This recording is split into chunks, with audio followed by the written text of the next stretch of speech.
आज हम बात करते हैं संघ एवं राज्य क्षेत्र। इंडियन पॉलिटी का हमारा चैप्टर है संघ एवं राज्य क्षेत्र। तो आइए जानते हैं। तो सबसे पहले बात करते हैं अनुच्छेद एक का तीसरा, जिसमें कहा गया है कि भारत के राज्य क्षेत्र में निम्न क्षेत्र शामिल होंगे। कौन कौन से क्षेत्र? राज्यों के राज्य क्षेत्र, संघ राज्य क्षेत्र, ऐसे अन्य राज्य जो अर्जित किए गए हों, यानी कि जो कहीं से जोड़े गए हों। भारतीय संघ के अंतर्गत किसी राज्य को सम्मिलित करने का अधिकार किसे प्राप्त है? संसद को। संविधान के प्रथम अनुच्छेद के अनुसार भारत होगा राज्यों का संघ। ठीक है। उसके बाद हम बात करते हैं भारत में कितने राज्य और संघीय प्रदेश हैं। तो 28 राज्य, 8 संघीय प्रदेश, जिसमें राष्ट्रीय राजधानी क्षेत्र भी सम्मिलित है। लोकसभा में केंद्र शासित प्रदेशों के लिए अधिकतम कितनी सीटें आरक्षित हैं? तो 20। दो पृथक केंद्र शासित प्रदेशों के रूप में जम्मू कश्मीर की विभाजन कब किया गया था? तो 31 अक्टूबर 2019 को। नेक्स्ट बात करते हैं संघ एवं राज्य क्षेत्र से संबंधित इनके अनुच्छेद। तो एक में क्या है? संघ के क्षेत्र का नाम। दूसरे में क्या है? नए राज्यों के प्रवेश व स्थापना में संसद का अधिकार। तीसरा पे नए राज्यों की स्थापना तथा वर्तमान राज्यों के क्षेत्रफल, सीमा या नामों में बदलाव करना। ठीक है। चौथे में अनुच्छेद 2 एवं 3 के अंतर्गत बनाए गए कानून, जिनके द्वारा पहली तथा चौथी अनुसूची एवं पूरक, अनुषांगिक एवं अनुवर्ती मामलों में संशोधन किया जा सके। उसके बाद हम बात करते हैं नए राज्य के गठन की शक्ति किसे प्राप्त है? तो संसद को। राज्यों के पुनर्गठन में संबंधित फजल अली आयोग का गठन किस वर्ष किया गया? तो वर्ष 1953 में। भाषाई आधार पर सर्वप्रथम भारत में किस राज्य का गठन किया गया? तो आंध्र प्रदेश का। राज्य पुनर्गठन आयोग ने 1 नवंबर 1956 को कितने राज्य तथा केंद्र शासित प्रदेश बनाए थे? तो 14 राज्य और 6 संघ राज्य। उसके बाद हम बात करते हैं सिक्किम भारत का एक राज्य किस वर्ष बनाया गया? तो 36वें संविधान संशोधन के अंतर्गत 1975 में। भारत में केंद्र शासित प्रदेशों का प्रशासन किसके द्वारा किया जाता है? तो राष्ट्रपति के द्वारा। जूनागढ़ रियासत को जनमत संग्रह के आधार पर हैदराबाद रियासत को सैन्य कार्यवाही के द्वारा भारत में शामिल किया गया। जम्मू कश्मीर रियासत के शासक ने पाकिस्तानी सेना एवं कबायलियों के आक्रमण से सुरक्षा सुनिश्चित करने हेतु भारत के साथ विलय पत्र पर हस्ताक्षर करके कश्मीर को भारत में सम्मिलित किया था। पहले के विशेष राज्यों को राज्य का दर्जा। तो असम को 1969 में और मतलब जो विशेष राज्य का, हिमाचल प्रदेश को 1971, मेघालय को 1972, सिक्किम को 1975 से 76, अरुणाचल प्रदेश को 1986 से 87, नागालैंड 1969, मणिपुर 1972, त्रिपुरा 1972, मिजोरम 1986 से 87। उसके बाद हम बात करते हैं क्षेत्रीय परिषदें। क्षेत्रीय परिषदें क्या हैं? Zonal councils. परिषद का नाम उत्तरी क्षेत्रीय परिषद, मुख्यालय है नई दिल्ली, और इसके अंतर्गत आते हैं जम्मू कश्मीर, लद्दाख, हिमाचल प्रदेश, हरियाणा, पंजाब, राजस्थान, दिल्ली और चंडीगढ़। उसके बाद हम बात करते हैं केंद्रीय क्षेत्रीय परिषद, जिसमें मुख्यालय है प्रयागराज, और इसके अंतर्गत आते हैं उत्तर प्रदेश, उत्तराखंड, एमपी और छत्तीसगढ़। पूर्वी क्षेत्रीय परिषद, इसका मुख्यालय कोलकाता, जिसमें आता है बिहार, झारखंड, पश्चिम बंगाल, ओडिशा और सिक्किम। पश्चिमी क्षेत्रीय परिषद, जिसका मुख्यालय मुंबई में है, और इसके अंतर्गत राज्य क्षेत्र आते हैं गुजरात, महाराष्ट्र, गोवा, दादरा नगर हवेली, दमन व दीव। दक्षिणी क्षेत्रीय परिषद, उसका मुख्यालय चेन्नई, और इसके अंतर्गत आते हैं आंध्र प्रदेश, कर्नाटक, तमिलनाडु, केरल, पुडुचेरी और तेलंगाना। दिसंबर 1953 में फजल अली की अध्यक्षता में एक 3 सदस्यीय राज्य पुनर्गठन आयोग का गठन किया गया। ठीक है। उसके बाद हम देखते हैं कौन कौन से 28 राज्य और 8 केंद्र शासित प्रदेश हैं। तो राजस्थान की राजधानी जयपुर, भाषा हिंदी, जिलों की संख्या 33, क्षेत्रफल 3,42,239 और कुल क्षेत्रफल का है 10.41। उसके बाद हम बात करते हैं मध्य प्रदेश की राजधानी भोपाल, भाषा हिंदी, जिलों की संख्या 52, क्षेत्रफल है 3,08,245 और भारत के कुल क्षेत्रफल का 9.37। उसके बाद हम बात करते हैं महाराष्ट्र, राजधानी मुंबई, भाषा मराठी, जिलों की संख्या 36, क्षेत्रफल 3,07,713, कुल क्षेत्रफल का 9.36। उसके बाद हम बात करते हैं उत्तर प्रदेश। उत्तर प्रदेश की जो राजधानी है वो है लखनऊ, भाषा है हिंदी उर्दू और जिलों की संख्या 75 और 2,36,286 इसका क्षेत्रफल है और इसमें कुल क्षेत्रफल का 7.18 है। उसके बाद हम बात करते हैं गुजरात की, राजधानी गांधीनगर, भाषा गुजराती, जिलों की संख्या 33 और इसकी जो क्षेत्रफल है वर्ग किलोमीटर में वो कितनी है, 1,96,024 और इसका क्षेत्रफल कुल कितना है 5.96 कुल भारत का।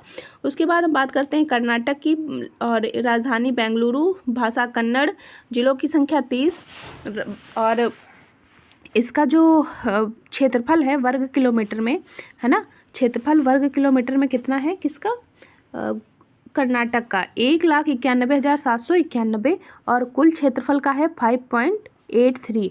उसके बाद हम बात करते हैं आंध्र प्रदेश की, राजधानी हैदराबाद और भाषा तेलुगु, जिलों की संख्या 13 और वर्ग किलोमीटर में है 1,60,205 और भारत के कुल क्षेत्रफल का 4.87 उड़ीसा की राजधानी भुवनेश्वर, भाषा ओडिसी, जिलों की संख्या 30 और क्षेत्रफल वर्ग किलोमीटर में है 1,55,707 और भारत के कुल क्षेत्रफल का 4.73।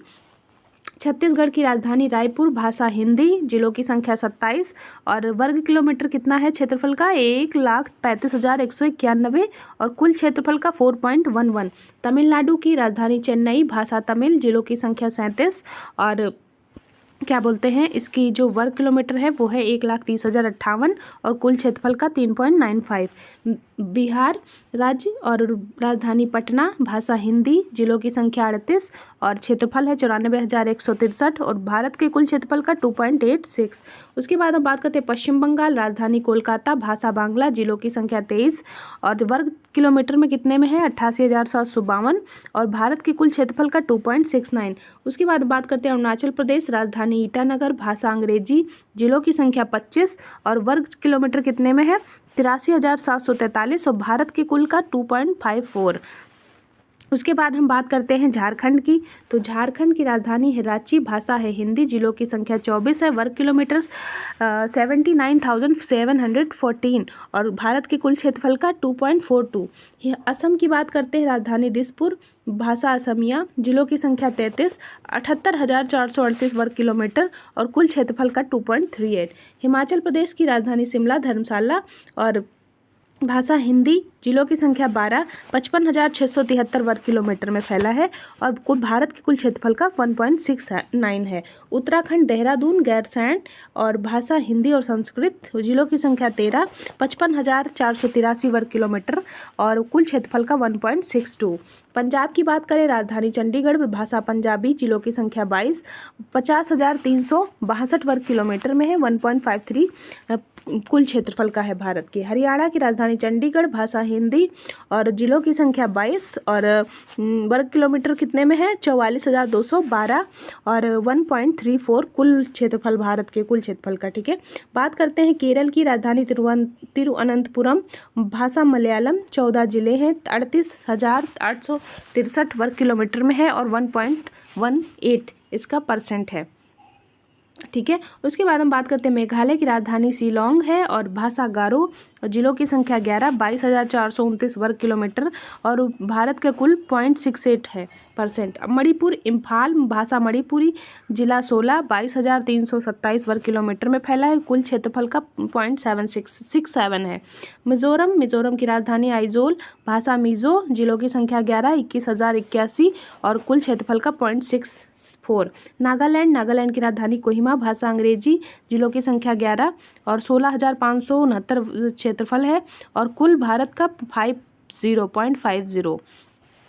उसके बाद हम बात करते हैं किसकी, त्रिपुरा की, तो त्रिपुरा की राजधानी अगरतला है, भाषा बांग्ला और 8 जिले हैं और 10,491 वर्ग किलोमीटर सिर्फ क्षेत्रफल ही है और पूरे भारत का 0.31 है। सिक्किम की राजधानी गंगटोक, भाषा नेपाली और 4 इसके ज़िले हैं और 7,096 वर्ग किलोमीटर है और इसका कुल भारत का 2.21 है।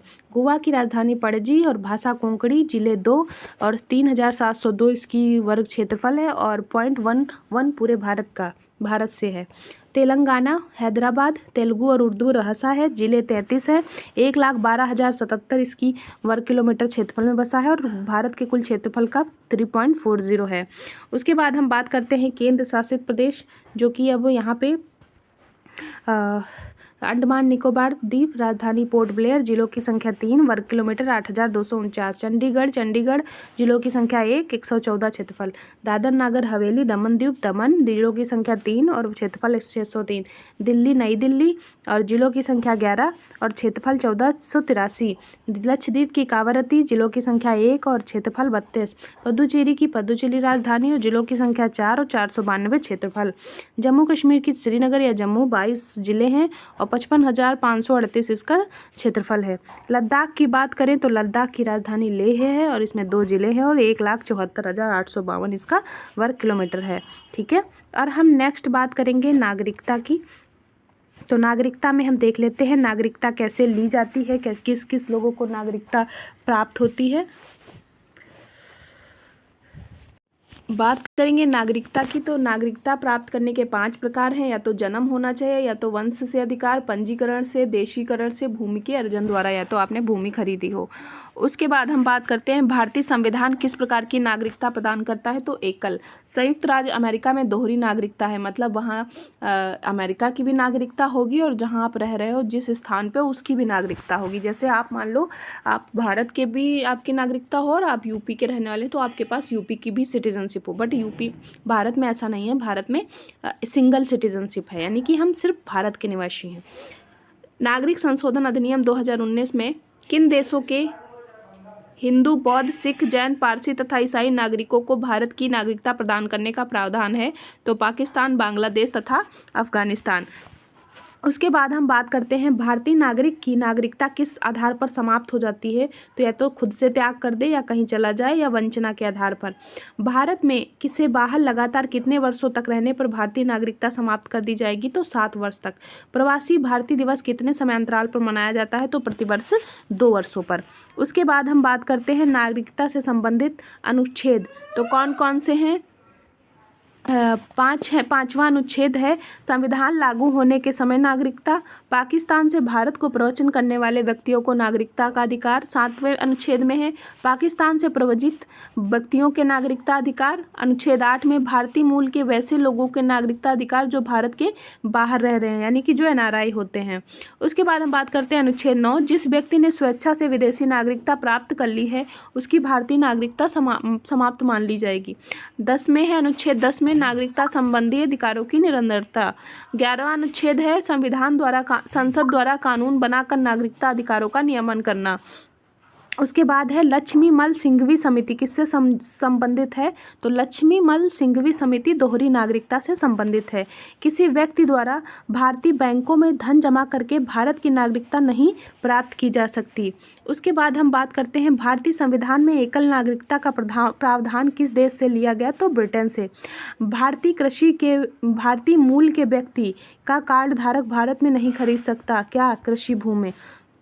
उसके बाद हम बात करते हैं NRI, PIO और OCI कार्ड धारक में तुलना। तो हम बात करते हैं परिभाषा देखते हैं इसकी क्या होती है। तो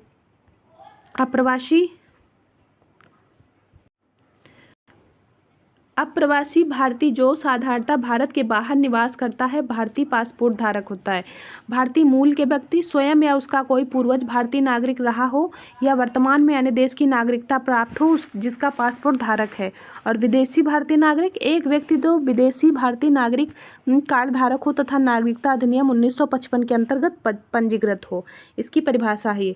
नागरिकता की अर्हता कैसे है। ये भारतीय नागरिक ही हैं और भारतीय मूल के व्यक्ति में भारत में कम से कम 7 वर्षों के निरंतर निवास के आधार पर आवेदन कर सकते हो। और विदेशी भारतीय नागरिक क्या कर सकते हैं, संविधान लागू होने या उसके बाद भारतीय नागरिक था या फिर उसके भूभाग का निवासी जो स्वतंत्रता के बाद भारत का अंग बना। और इसको प्राप्त होने वाले लाभ, तो जो भारत के नागरिक होते हैं उनको सभी लाभ प्राप्त होते हैं जो भारतीय नागरिकों को प्राप्त होते हैं, और जो भारतीय मूल के होते हैं इनको कोई विशेष लाभ नहीं होता। और जो विदेशी भारतीय मूल के होते हैं तो यानी एक FRO वाले लाभ के साथ पंजीयन में छूट, भारत में कितनी अवधि तक ठहराव के लिए। वीज़ा, इनको कोई वीज़ा नहीं मिलता। जो भारतीय मूल के होते हैं इनके लिए कोई वीज़ा वो नहीं होता। जो भारतीय के निवासी होते हैं जो भारतीय मूल के हैं उनको वीज़ा की ज़रूरत पड़ती है। और जो विदेशी हैं, जो वो जीवन भर बिना वीज़ा आ सकते हैं विदेशी। मताधिकार, इनको पूरा मताधिकार है, किसको? जो भारत के निवासी हैं, और जो भारतीय मूल के हैं उनको नहीं है, और जो विदेशी मूल के हैं उनको भी नहीं है। यानी कि LM सिंघवी की अध्यक्षता में गठित समिति ने प्रतिवर्ष 9 जनवरी को प्रवासी भारतीय दिवस मनाने की अनुशंसा की, यानी कि मनाने को। नेक्स्ट हमारा रहेगा मूल अधिकार। आज हमारा यही टॉपिक यहीं समाप्त होता है। अगर वीडियो अच्छा लगे, वीडियो को लाइक, सब्सक्राइब और चैनल को शेयर जरूर करें। और आपको यहाँ पे स्टडी रिलेटेड यानी गवर्नमेंट एग्जाम से रिलेटेड आपको सारे वीडियोस देखने को मिलेंगे। Thank you so much.